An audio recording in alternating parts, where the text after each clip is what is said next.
the clash of steel, the roar of an empire, the silent defiance of a single soul.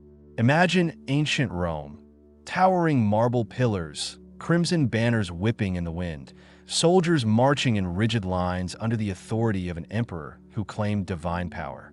The streets are filled with the sounds of boots, commands, and the unspoken fear of persecution. Christians are being hunted, tried, and tortured. An edict has gone out: worship the gods of Rome or suffer the consequences. In the midst of this oppressive storm, one man stands unshaken. Not a bishop, not a priest, not a cloistered monk, but a soldier, a man of high rank in the Roman army, decorated, respected, feared, and yet utterly devoted, not to Caesar, but to Christ. St. George. History remembers him as the dragon slayer. Statues and stained glass depict him with a spear piercing the beast. But behind the symbol lies something far deeper. This is not merely a tale of legends. It is the true story of a man who faced down an empire, not with a sword, but with his unshakable faith. In an era where loyalty to Rome meant loyalty to its pantheon of gods, St. George declared a different allegiance, one that would cost him everything. Who was this man behind the legend of the dragon? Why did emperors fear him? And what made him more powerful in death than in life? Welcome to Biblescope, where we find light, truth, and purpose in the faith of the saints. Saints of the Church brings you stories of holy lives that still inspire us today. Like the video and subscribe to be strengthened by their witness. Today, we invite you into one of the most inspiring spiritual biographies in Christian history. A tale not only of heroic courage, but of miraculous endurance, divine conviction, and a martyr's crown that echoes through the centuries. Stay with us until the end of this video, as we explore the legacy of St. George, the man who became a saint not just by fighting mythical beasts, but by slaying the real dragons of fear, idolatry, and compromise. This is not just a legend. This is a testimony. Picture it. The great halls of Diocletian's palace. Flames flicker in iron braziers. Incense rises like smoke from a battlefield. Gold-clad officials whisper of loyalty and treason. And there, bound in chains, stand a young man, his armor torn, but his spirit unbroken, his body bruised, but his eyes clear with peace. He does not plead. He does not beg. He does not falter. Instead, he speaks, "I serve the Lord Jesus Christ. There is no other king but him. You may destroy my body, but my soul belongs to God." This was not rebellion. It was surrender to a higher throne. The man who said those words would suffer some of the most brutal tortures ever recorded. But he would not deny the one he loved. And in doing so, he would inspire kings, nations, and generations to come. St. George's life is a testament to a truth that remains unchanged. Faith is stronger than fear. But perhaps you've only heard the legend, the man with a spear on horseback slaying a fire-breathing dragon, a symbol that's been painted, sculpted, and celebrated from the Middle East to the British Isles. But that's just one layer. The dragon is real, yes, but not the kind you see in fairy tales. The dragon is what every Christian faces in this life. Fear, deception, tyranny, compromise, the demand to bow to anything other than Christ. And George, he killed it, not by might, but by martyrdom. As we journey together through this powerful story, we'll explore the humble beginnings of a young Christian in Cappadocia, his rise through the ranks of the Roman military, his bold defiance of the emperor's command to renounce Christ, the miraculous signs that followed his suffering, and a legacy that transformed cultures across continents. You'll hear of visions, conversions, and the empress herself being moved by his witness. You'll hear of a man who did not cling to comfort, but to Christ. And most of all, you'll be challenged, because the story of St. George isn't just a piece of the past. It is a mirror to our present. His choices still speak. His faith still confronts us. His courage still calls us to rise. What would you have done in his place? Would you stay silent to save your position? Would you bow to power to avoid pain? Or would you stand, no matter the cost? Let's go deeper. To understand the legacy of St. George, We must step into the world that forged him. A world where Christianity was still young, where the followers of Jesus were hunted, misunderstood, and often hated.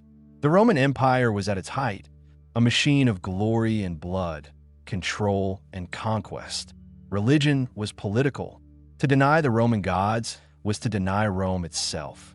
It was seen not only as heresy, but as treason. Yet amidst the glitter of temples and military parades, a quiet revolution was spreading, the gospel. And in this clash of kingdoms, young George was born. We'll trace the roots of his unwavering faith, the virtues instilled in him by his Christian mother, and the paradox of a Christian wearing the armor of Rome. We'll stand beside him in the moments of decision, when orders from above clashed with commandments from God. We'll hear the voice of a man who feared neither emperor nor death, because he had already given everything to the King of Kings. And yes, we'll explore the dragon, the story that has captured imaginations for centuries. But more importantly, we'll ask, what does that dragon mean for us today? Is it a legend, a metaphor, a miracle, or perhaps it's a warning? Because though St. George lived and died over 1,700 years ago, the challenges he faced are no stranger to us. The demand to conform, the pressure to compromise, the temptation to save our own skin, and the call to stand. So prepare to be moved, not by fantasy, but by faith. By a man who walked into death with his eyes fixed on heaven. By a soldier who chose the armor of righteousness over the shield of empire. By a martyr who won, not by striking a blow, but by refusing to bow. This is more than history. This is a call to every believer, a call to courage, a call to conviction, a call to Christ. Stay with us until the end of this journey, because St. George's story is not just about the past. It's a path we can all follow, and perhaps must follow. If you've ever felt like the world is pressing in, if you've ever felt the pressure to silence your beliefs, if you've ever wondered if one person's faith can make a difference, this story is for you. This is the martyrdom of St. George. This is faith, and this is courage. Welcome to Biblescope, where we find light, find truth, and find purpose in the faith of the saints. Like the video and subscribe to walk with more heroes of the faith and be strengthened by their witness. Before he was a saint, before the crown of martyrdom, before the dragon was ever spoken of, he was just a boy, born in the region of Cappadocia, modern-day Turkey. Sometime around the year 275 AD, George entered a world filled with contradiction. Cappadocia was a land of vast plateaus and rugged mountains, nestled in the eastern reaches of the Roman Empire. It was both a cultural crossroads and a spiritual battleground. Pagan temples stood beside underground Christian worshippers. Idols glittered above ground, while prayers whispered in secret caves below. George's father was a Roman officer, likely a tribune, loyal to the emperor, a man of war and discipline. But it was George's mother, Polychronia, who left the deeper imprint on his soul. She was a devout Christian, known for her virtue, and she raised her son to revere the one true God in a world that bowed to many. From the start, George belonged to two worlds, two kingdoms. He would learn the sword, yes, but also the Psalms. He would wear the colors of Rome, but serve the cross of Christ. When George was still a boy, tragedy struck. His father died. Some traditions say he was martyred for his faith. In other accounts, he perished in battle. Either way, young George and his mother moved to her homeland, Lydda, in the region of Palestine. It was here, among the olive groves and early Christian communities, that George's faith was strengthened. In a city that remembered the apostles and echoed with the early gospel, George was not merely taught the doctrines of Christ. He watched them lived out. The stories of courage, sacrifice, and the hope of resurrection became his moral compass. But as he grew, George did not become a cloistered monk or a desert hermit. He felt another call, one that would shape the battlefield of his soul, the call to serve in the Roman army. In his late teens or early 20s, George entered the Roman military. Perhaps it was family legacy. Perhaps it was opportunity. In any case, it was not uncommon for Christians to serve in the military, especially before the Great Persecution. Rome was, at the time, an empire obsessed with strength. Emperors rose and fell by the loyalty of their legions. The soldier's life promised status, honor, wealth, and power. It was a life of discipline and duty, but also of politics, idol worship, and blood. George, however, quickly distinguished himself. Known for his strength, intelligence, and natural leadership, he rose through the ranks at an unusual pace. Some accounts say he caught the eye of the Emperor Diocletian himself, a man known for rewarding excellence and commanding fear. By the time he was in his late 20s, George held the rank of Tribunus Militum, a senior military officer with command authority. He was stationed in Nicomedia, the imperial capital in the east. To the world, he was a Roman success story. Decorated, respected, a man of influence. But beneath the polished armor, his heart beat to a different rhythm. George never abandoned the cross. As a high-ranking officer, George was required to participate in imperial rituals, offering incense to the gods, bowing before statues of deified emperors, joining festivals that celebrated Roman divinities like Jupiter, Mars, and Apollo. This was not optional. It was patriotic. It was expected. It was the glue of imperial unity. To refuse was not merely religious rebellion. It was civil betrayal. And yet, George refused. Not with public protests or grand declarations. Not yet. But quietly, firmly, without compromise. He would stand in the circle but not bow. He would attend the feasts but not partake in the idolatry. His fellow officers noticed. Some mocked. Others respected him. A few were silently inspired. George lived what early Christians called the vitae integritas, the life of integrity. He did not separate his faith from his duties. He brought his faith into everything. How he treated his men, how he spoke truth, how he refused to exploit his position for gain. He was a Roman soldier, yes, but he was Christ's servant first. But the walls were closing in. In the year 303 AD, Diocletian issued the first of several edicts that would begin what history now calls the Great Persecution, the bloodiest assault on Christians in Roman history. Churches were destroyed, scriptures burned, bishops arrested, Christians ordered to sacrifice to the gods or face torture and death. George watched the empire he served begin to wage war on the faith he lived for, and the tension within him reached a breaking point. The question now was no longer whether he could live faithfully as a Christian in the Roman army. The question was, how long could he stay silent? How long could he serve a system that now demanded the betrayal of a savior? Imagine the emotional weight. George, the decorated officer, summoned to meetings where strategies were made to root out Christians. His friends, some who likely shared his secret faith, disappearing in chains. The prayers at dawn, the Roman rites at dusk. A heart pulled in two directions. He could have walked away. He could have hidden.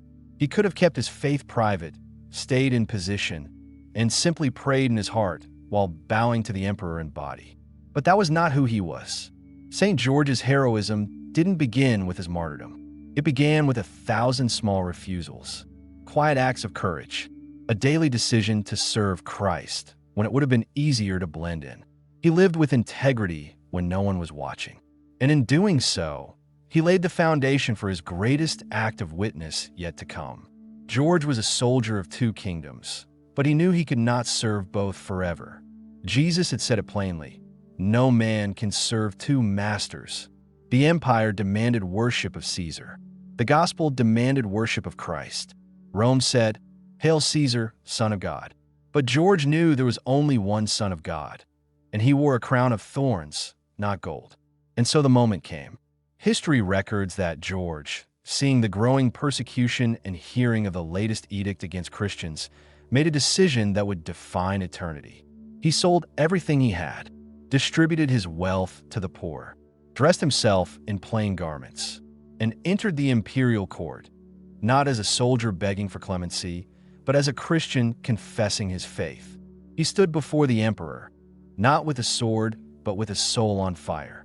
He tore up the edict condemning Christians and threw it to the ground. He proclaimed his allegiance, not to Rome, but to Christ alone. The court was stunned. The emperor was enraged. George, the golden soldier, had chosen the cross over the eagle. This part of George's life is more than history. It's a mirror. How often do we live in the tension of two kingdoms? How many times do we feel the pull to conform, to compromise, to hide what we believe for the sake of peace, position, or comfort? George didn't start out as a legend. He started as a believer, just like us, learning to walk the narrow road. His greatness wasn't in slaying dragons. It was in slaying his own fear, pride, and hesitation. It was in choosing Christ above all else when the world offered him everything but demanded his soul. He could have had a long career, a seat at the table of power, influence, glory. He could have done more good from the inside, but he chose to lose it all for the one who gave it all. George was a soldier, a patriot, a man who could have climbed the highest ladders Rome had to offer. But he knew no kingdom lasts forever except the kingdom of God. And so he made his choice. He chose Christ, and that choice would cost him everything: his position, his reputation, his body, and his life. But it would gain him something far greater: a martyr's crown, a legacy of faith, and a place in the eternal story of saints whose courage still ignites the hearts of believers today. Would you stand as he did? Would you speak when silence is safer? Would you declare your loyalty to Christ when the empire of this world demands your bow? That is the question George asks us, not with words, but with a life fully given. He was truly a soldier of two kingdoms, but only one was worth dying for. The year was 303 AD. The air in Nicomedia was heavy, not just with the scent of incense from imperial altars, but with fear. Something had shifted in the empire. The rumors were no longer just whispers. They were law. On February 24th, a royal edict was issued by Emperor Diocletian, the most powerful man in the world at that time. The decree was clear, brutal, and absolute. Christianity was now illegal. Churches were to be torn down, scriptures burned, clergy imprisoned. Christians, once tolerated in the shadows, were now enemies of the state. To refuse to sacrifice to the Roman gods was now an act of treason, punishable by death. This was not an isolated policy. It was a purge, a firestorm of oppression designed to crush the growing movement of faith that had dared to challenge the gods of Rome. It was the dawn of the Great Persecution, and in the heart of the empire, standing in the glow of its twisted glory, was a man who would not bend. George, a decorated Roman soldier, a tribune in Diocletian's elite guard, a man of high status and trusted influence, and a Christian. When the decree was posted on the doors of government buildings, Christians across the city fell to their knees, not in surrender, but in prayer. They knew what was coming. They had seen it before in whispers, now in bold print: deny Christ or die. And yet, George did not flinch. He did not hide. He did not run. Instead, he walked into the emperor's court. It's difficult to imagine what that moment felt like. A young man, maybe no older than 28 or 30, entering the marble chambers of imperial power, surrounded by generals, senators, magistrates, and priests of false gods. Golden statues looming overhead. Soldiers standing with spears, eyes watching, tongues whispering. George was well known. He was not a stranger. He was a rising star in the military ranks, a man the emperor had likely promoted personally. What was he doing here, now, without armor, without entourage, standing alone? Then he stepped forward and made his stand. With holy boldness, he tore the imperial edict to shreds and threw the pieces to the floor before the emperor. Silence filled the room. Gasps, outrage, disbelief. Had he gone mad? Did he understand what he had just done? But George was not confused. He was not delusional. He was filled with the Spirit of God, consumed by a fire that no threat of death could extinguish. He raised his voice, not in anger, but in truth. I'm a servant of Christ, my King. I fear no death. A servant of Christ, not of Caesar. It was more than a refusal. It was a declaration of war, not of swords and shields, but of kingdoms. The kingdom of God had just confronted the empire of man, and it had done so through a lone voice that would echo for centuries. Diocletian's fury ignited. This was no ordinary rebellion. George was not some obscure zealot from the countryside. He was an insider, a favored officer, a living threat. If someone so close to the throne could resist, how many others were emboldened by the same faith? The emperor gave the order, arrest him. Immediately, George was seized, shackled, and thrown into prison. But this was not just about punishment. It was political. George was both an example and a danger. To let him live would be to tolerate defiance. To kill him too quickly would make him a martyr. And so began a calculated attempt, not just to break his body, but to dismantle his faith. In the dungeon, darkness pressed in like the weight of stone. Rats scurried across the floor. Chains bit into raw skin. The scent of damp death hung in the air. But George, he did not curse. He did not rage. He prayed. The next day, Diocletian summoned him. Surely, they thought, the discomfort of a night in chains would have changed his mind. Surely, reason and fear would bring him to his senses. The emperor offered him one final chance. Sacrifice to the gods, and all would be forgiven. His rank restored, his wealth returned, his life spared. But George, with calm eyes and a voice clear as a trumpet, said again, I am a servant of Christ. I will not bow to idols. Do what you must. And so they did. The tortures began. They bound him to a rack and tore at his flesh with iron hooks. His bones cracked, his skin bled, but still, he would not recant. They drove red-hot irons into his body. He screamed, but he did not deny Christ. They plunged him into a pit of quicklime, meant to burn the skin from his bones. But when they pulled him out, he was alive. They made him drink a cup laced with deadly poison. He blessed it in the name of Christ and suffered no harm. The palace guards began to whisper, was this man protected by the gods? No, by a god greater than all of Rome's pantheon combined. And the more they tortured him, the more unshaken he became. Diocletian was furious, but also afraid. His advisors urged him, this man must die, and soon. But even in death, they feared George would become a symbol. The people had begun to talk. His cell filled with visitors. Some mocked him, some threatened him, but others began to believe.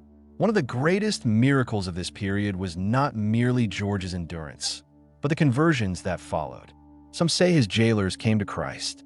Some say fellow soldiers began to pray in secret. And most astonishing of all, history records that Empress Alexandra, the emperor's own wife, was moved by George's witness. She visited his cell. She spoke with him, and she, too, became a follower of Christ. When she confessed her newfound faith, Diocletian ordered her execution alongside George. Imagine the depth of that transformation. An empress turned martyr because of the unshakable testimony of a man who would not bend. The political stakes were high. Diocletian's empire was being challenged, not by swords or revolts, but by saints. How do you stop a man who does not fear death? How do you silence a voice that grows louder in suffering? George was no longer just a soldier or a prisoner. He was a living indictment against a kingdom built on false gods. He was a mirror held up to the emperor, revealing that all the power in the world cannot crush truth. Still, Diocletian tried one final tactic: bribery. He offered George land, titles, a new command, a life of peace and power. The promise was simple: just sacrifice, just pretend, just make one offering. No one will blame you. No one will think less of you. Save yourself. But George replied, your gifts are worthless and your threats are powerless. I have already given my life to Christ. What can you offer that compares to eternal life? And with that, the decision was made. George would be executed publicly. But what Diocletian didn't realize was that this final act would not silence George. It would immortalize him. What makes this story so powerful, so enduring, is not the physical strength George displayed, but the clarity of his conviction. He did not stand before the emperor as a zealot hungry for martyrdom. He stood as a witness, a martyr in the original Greek sense of the word, a witness to truth. And in doing so, he exposed the fear behind Rome's fury. Because the empire could tolerate many things. It could tolerate foreign gods, rival tribes, strange customs. but it could not tolerate a man who placed the authority of Christ above the throne of Caesar. George became that man, not for fame, not for legend, but for love. Love of the Savior who died for him. Love of truth that cannot be bargained. Love of souls, even those who tortured him, that they might see Christ in his suffering. His courage was not loud. It was not theatrical. It was steady, a steel conviction forged in prayer and faith. He feared no death because he had already died to this world. He could not be bribed because he had already given everything away. He could not be silenced because the Spirit of God was speaking through him. And in the empire's attempt to destroy him, they only revealed his true strength. Let us pause and ask, what is the price of our faith? Do we compromise when the world offers comfort? Do we bow, not in body, but in silence, in fear, in delay? Or do we, like George, stand, even when it costs us everything? The clash with the emperor was not just George's battle. It's ours too. Every day, in every culture, the faithful are asked, will you serve Christ above all, even when it's unpopular, even when it's dangerous? George answered with his life, and in doing so, he pointed to a greater kingdom, one not built on fear or idols, but on love, sacrifice, and eternal truth. Following his public defiance of Emperor Diocletian's edict against Christians, George of Cappadocia was arrested and imprisoned. What happened next is one of the most widely recounted martyrdom narratives from the early centuries of Christian history. Sources about George's ordeal vary in tone and detail. Some accounts are highly embellished with miraculous elements, while others offer a more restrained depiction. Nonetheless, they agree on a central fact. George endured a prolonged period of torture as part of an official attempt to force him to renounce his faith and serve as an example to others. According to early hagiographies and later medieval accounts, George was subjected to a series of increasingly severe tortures. The descriptions follow a common pattern found in martyr literature of the period, designed to demonstrate the resolve of the individual and the power of belief in the face of imperial authority. The first stage reportedly involved George being placed on a rack, a common Roman device used to dislocate limbs by stretching the body. During this time, he was also allegedly lashed and cut with metal hooks. These were typical methods used on prisoners who refused to comply with interrogation or to issue public statements of recantation. Another form of punishment said to have been used was the breaking wheel, also known in some versions of the story as a spiked wheel. It was a particularly violent device designed to tear flesh and crush bones. While it's unclear whether this was used in the precise form described in later sources, the wheel became a major symbol associated with George's martyrdom in Christian iconography. One of the more detailed episodes in later traditions involves George being given poison by a court magician or doctor. According to legend, he was offered a deadly substance intended to kill him quickly. When he did not die, this was viewed by observers as either miraculous or, in more skeptical interpretations, possibly a failure of the poison or the exaggeration of the tale over time. These torture narratives are consistent with many similar stories of early Christian martyrs in the Roman Empire. While the specifics may be difficult to verify, such depictions reflected the harshness of the persecution under Diocletian and the symbolic role of the martyr as a figure of resistance. One of the most compelling aspects of George's story is the effect it reportedly had on those who witnessed or learned about his treatment. Some sources claim that the endurance and calm demeanor of George under torture began to influence those around him. Soldiers, court officials, and onlookers were said to have been moved or puzzled by his refusal to renounce his beliefs despite prolonged suffering. A significant development in the narrative is the involvement of Empress Alexandra, the wife of Emperor Diocletian. According to some accounts written in the following centuries, she was intrigued by George's reputation and requested to visit him in prison. These stories suggest that she was struck by his conduct and eventually declared herself a Christian, leading to her own arrest and execution. While there is no Roman record directly confirming this event, Alexandra would later be venerated as a saint in Eastern and Western Christian traditions. In addition to the empress, Various unnamed guards and minor officials were reportedly influenced by George's endurance. Stories circulated about jailers or their families seeking help from George, either in the form of prayer or spiritual guidance. Some of these accounts include themes such as healing, conversion, or miraculous signs. These elements, though difficult to verify, played a large role in the transmission of George's story throughout the early Christian world. Whether or not all these specific conversions occurred, the narrative conveys an important cultural reality. The stories of martyrs like George were not confined to the courtroom or the execution site. They circulated among the people, often spreading beyond their original political or geographical context. To understand these events in a broader context, it's useful to consider the purpose of martyr narratives in the early Christian era. During the reign of Diocletian, 284 to 305 CE, the Roman state implemented several anti-Christian measures, especially beginning around 303 CE. These included the destruction of churches, confiscation of Christian texts, exclusion of Christians from official positions, and the requirement to offer sacrifice to Roman deities.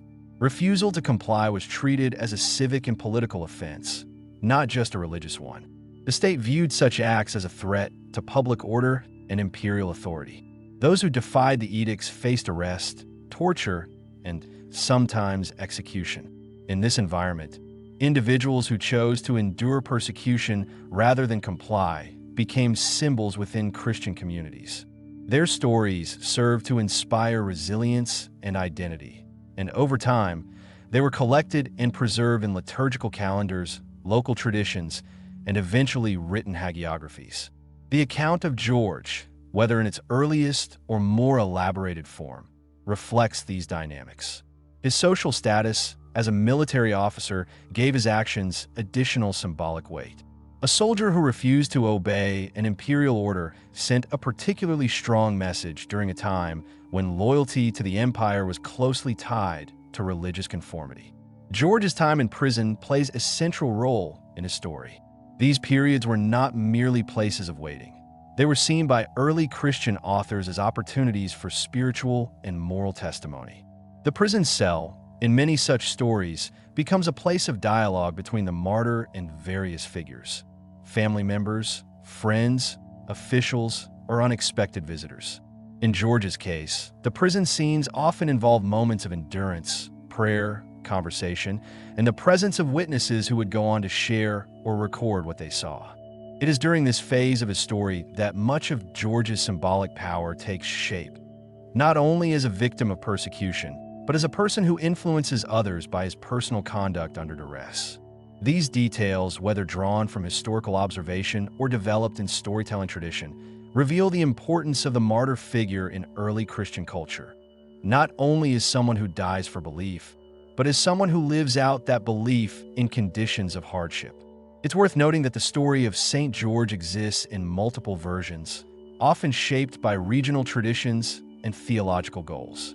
The most detailed accounts of George's tortures and the conversions that surrounded him come from sources written several decades or even centuries after his death.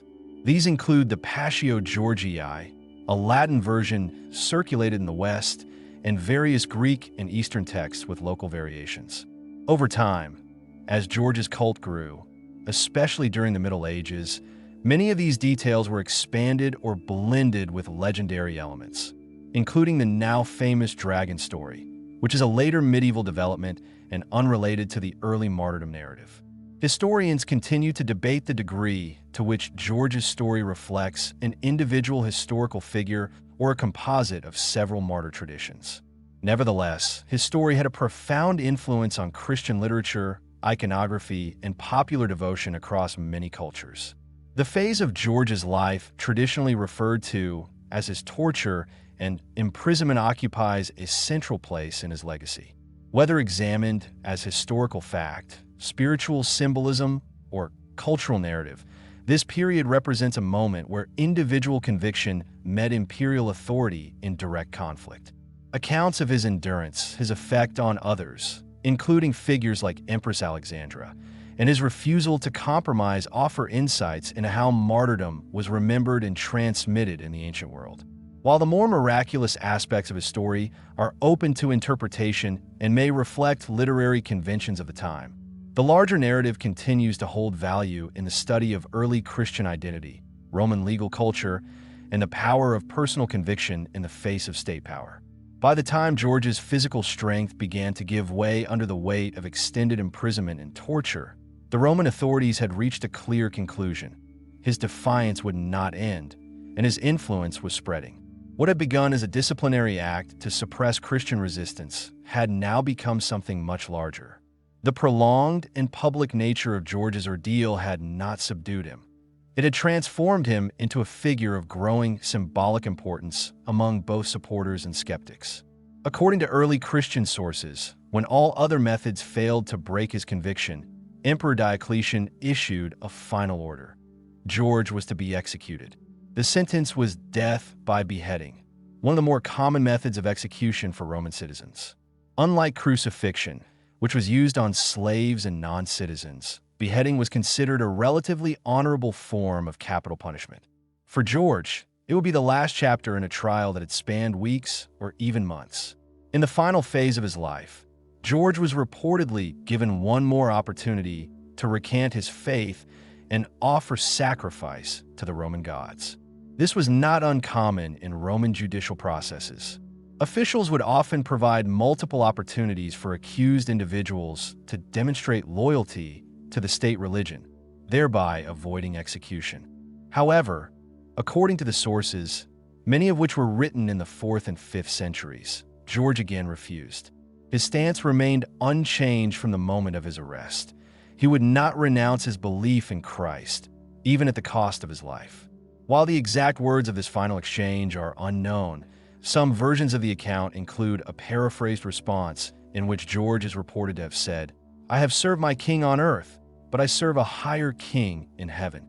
Though this phrase is likely literary in nature, it captures the core theme of the story as it has been remembered for centuries. George was led to the place of execution, most likely in Nicomedia, which served as one of the imperial capitals during Diocletian's reign.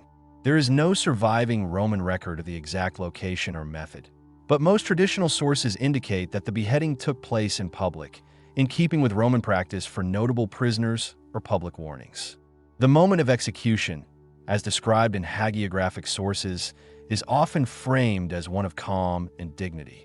George is said to have walked steadily to the site, his body weakened, but his resolve intact. He knelt, or was forced to kneel, and the sentence was carried out by the sword. There are no contemporary Roman accounts of the execution. All surviving narratives come from Christian sources written afterward. These texts generally present the event not simply as a death, but as a moment of transition, from earthly suffering to eternal reward. While this interpretation is theological in nature, it underscores the meaning that later communities attach to the act. In addition to George, Empress Alexandra, wife of Diocletian, is also said to have been executed around the same time, possibly even on the same day. As mentioned earlier, tradition holds that Alexandra had visited George in prison, witnessed his demeanor and endurance, and declared her belief in the Christian God. This act of sympathy or conversion, depending on the version, was considered a form of treason under Roman law, particularly in the context of religious edicts during the Great Persecution.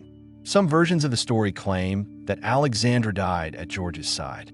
Others say she collapsed before the execution could take place and died en route or in prison. Still others place her martyrdom days or weeks apart from George's. There is no archaeological or legal documentation confirming the date or method of her death. Nevertheless, her inclusion in the narrative alongside George became an important part of his legend, especially in the Eastern Christian traditions, where she is honored as a saint in her own right. Her death, whether historically verifiable or symbolically adopted, adds another layer to the story. A member of the imperial household choosing to stand with a condemned Christian rather than uphold the emperor's decree. In the immediate aftermath of the executions, accounts suggest that something unusual began to happen.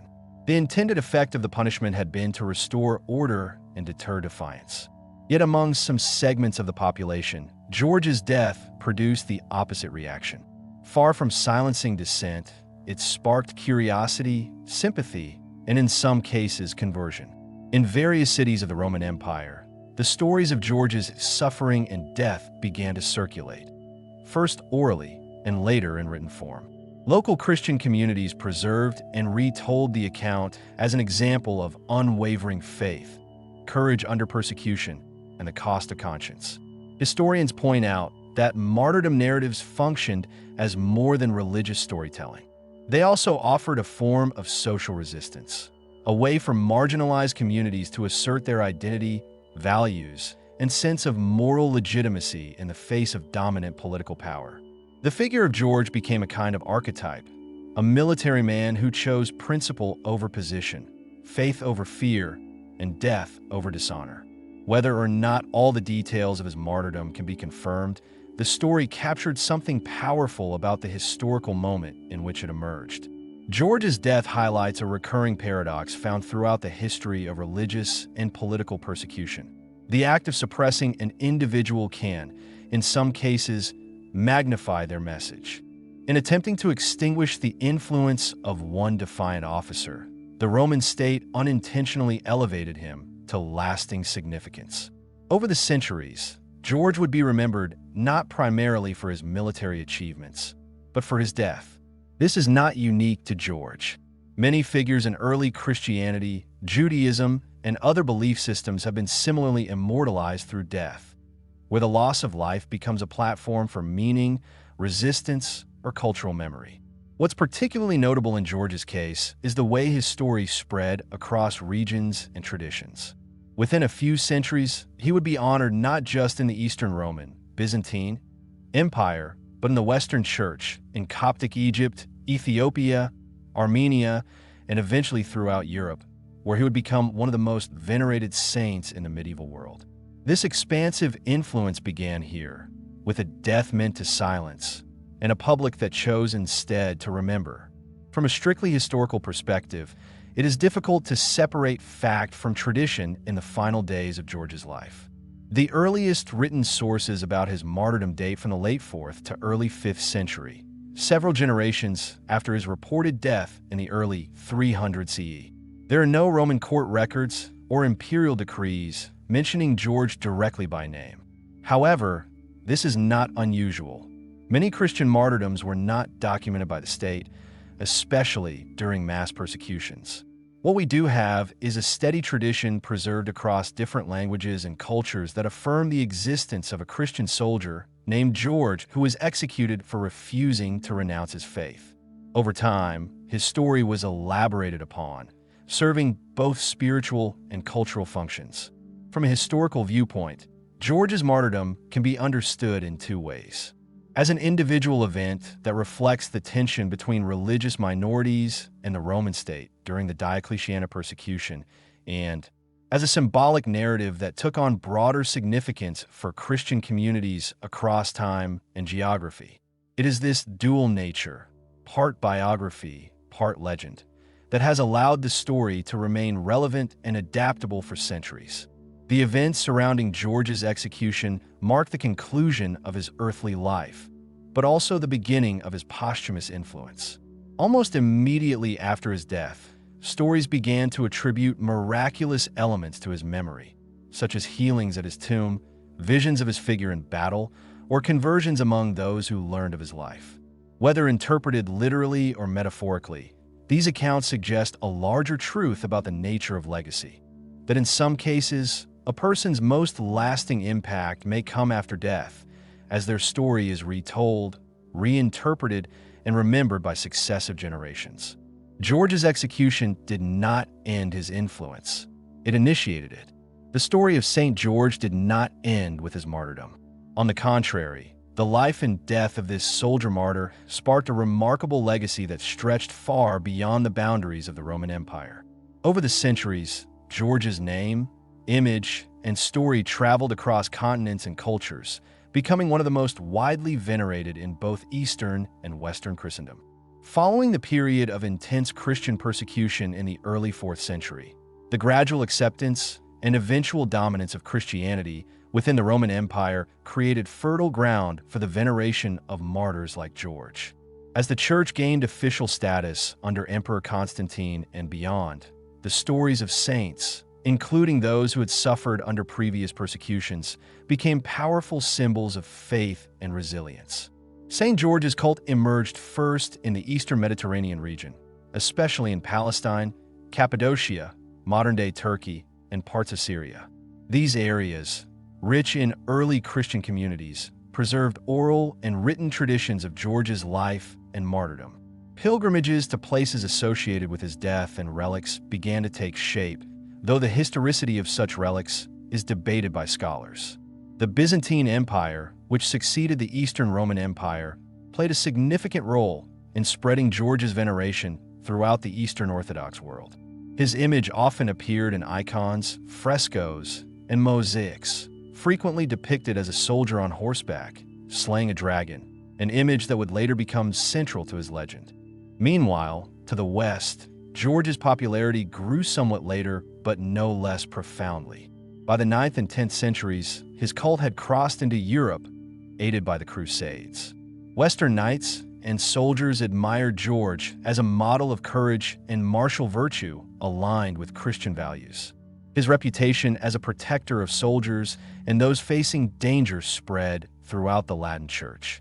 In England, St. George became particularly prominent. In 1222, he was declared the patron saint of England by King Edward III, a decision that reflected both political motives and genuine devotion. The image of St. George became a national symbol, often connected to ideals of bravery, chivalry, and Christian virtue. The Red Cross of St. George, used as a military emblem, eventually became part of England's flag and a symbol recognized worldwide.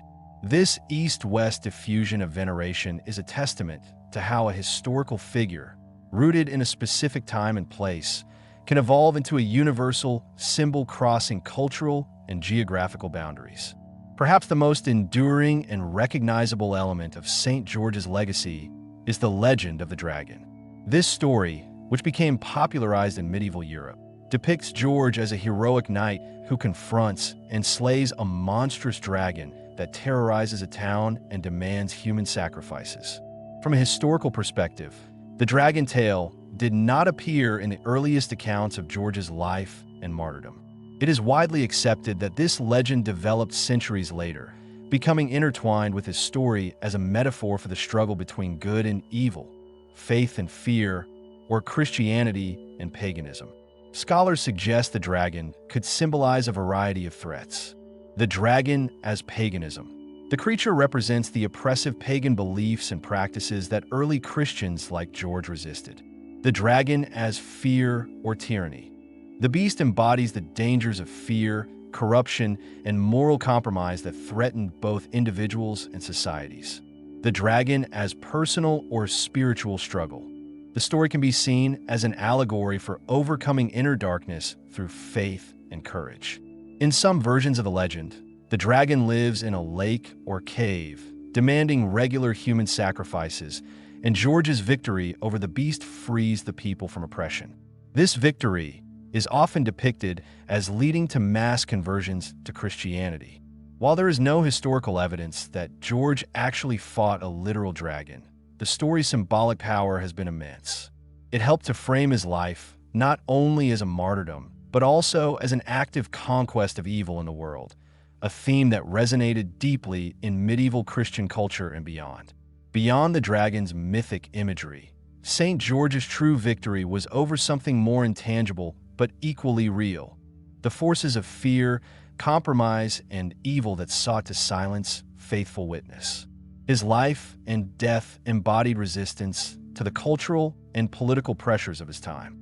As a soldier in the Roman army, he faced the tension of serving an empire that demanded allegiance to pagan gods while personally committed to the Christian faith. George's refusal to renounce Christianity, even under threat of death, demonstrated a profound integrity and courage. He chose faithfulness over safety, truth over expediency. This refusal resonates with many across history who have faced similar crossroads, whether in religious persecution, social injustice, or personal trials. His example serves as a reminder that standing firm in one's convictions can sometimes lead to hardship, but also to enduring honor and legacy. Moreover, George's story challenges the cultural compromises that often emerge in times of societal pressure. He refused to conform to prevailing norms when those norms conflicted with his conscience. This stance invites reflection on the cost of faith and the nature of true courage. In today's world, where social, cultural, and ideological pressures can be intense and complex, the example of St. George remains relevant and instructive. His story encourages individuals to reflect on what they stand for, what they're willing to sacrifice, and how faith can provide strength in the midst of challenges. Though the historical specifics of George's life may be debated, the qualities attributed to him, courage, steadfastness, integrity, and faith, are timeless. These virtues inspire not only religious believers, but anyone facing moral or existential challenges. In modern Christian communities, George is still honored as a symbol of heroic faith. His feast day is celebrated with liturgies, prayers, and cultural events. Churches and schools named after him around the world serve as reminders of his enduring influence. Beyond the church walls, George's image appears in literature, art, and popular culture, sometimes secularized, but often still carrying echoes of his original meaning as a defender of good against evil. For those who study history, George's story provides a lens through which to examine the early Christian experience under Roman rule, the development of martyr cults, and the ways that stories evolved to meet the spiritual and cultural needs of different eras. As we consider the legacy of St. George, we might ask ourselves, what are the dragons we face today, whether personal fears, societal challenges, or cultural pressures? How can the example of courage and integrity inspire us to respond faithfully and boldly? In what ways do stories like that of St. George shape our understanding of history, faith, and heroism? His legacy invites ongoing reflection, dialogue, and growth. The story of St. George transcends centuries, cultures, and borders, leaving a legacy that continues to resonate deeply with many today. Though the details of his life blend history, tradition, and legend, the core of his narrative stands firm. A man of unwavering conviction who chose faith over fear, truth over compromise, and eternal hope over earthly life. St. George was not simply a mythic figure created to inspire. He was a real person who lived in a challenging and often hostile world. His story, marked by loyalty to Christ, courage in the face of persecution, and ultimate sacrifice, speaks to the very human experience of standing for something greater than oneself, even when that stand comes with the highest cost. At the heart of St. George's story lies an essential truth. Courage is not the absence of fear, but the decision to stand firm despite it.